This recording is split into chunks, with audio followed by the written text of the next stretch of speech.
Few techniques a facilitator can use to compensate for the lack of a face-to-face interaction with their students. And with the technology becoming so much better with different video conferencing like Skype and Google Plus, Hangouts, FaceTime, a lot of your mobile devices have apps that you can do video conferencing with as well. GoToMeetings, another one. There's just so many out there that are available. But I think for an online course, especially, you may want to ask participants to post an electronic picture with an introduction. For example, we can use voice threads in some of our courses where students will go in and introduce themselves, and they'll be able to use their video camera that's already on their computer and their microphone and record a video introduction of themselves. So that can be very helpful to bridge that gap. You can also rehearse synchronous events and obtain feedback from a pilot program, so you could actually integrate your synchronous, like Adobe Connect, for example, which we have access to, or a Google Hangout, something like that you can use. So that can be helpful. Another technique would be to give extra preparation time when writing questions to gain interaction.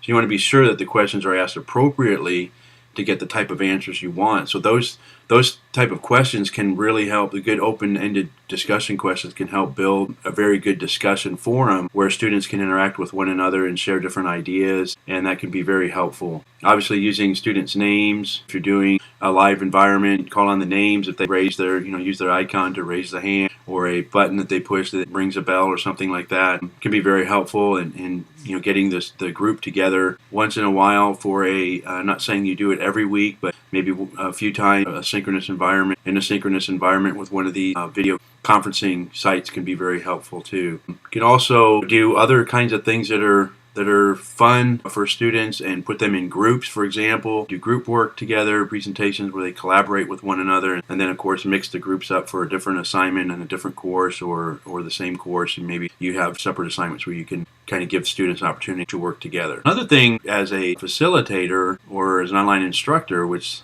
many of you will become, is even to record your own video messages and share those with your group, whether you use a voice thread or a YouTube video or Adobe Connect, and you send a link to your students and they can see that face to face. Your face and your visual to them can mean a lot as far as towards retention and staying in the course.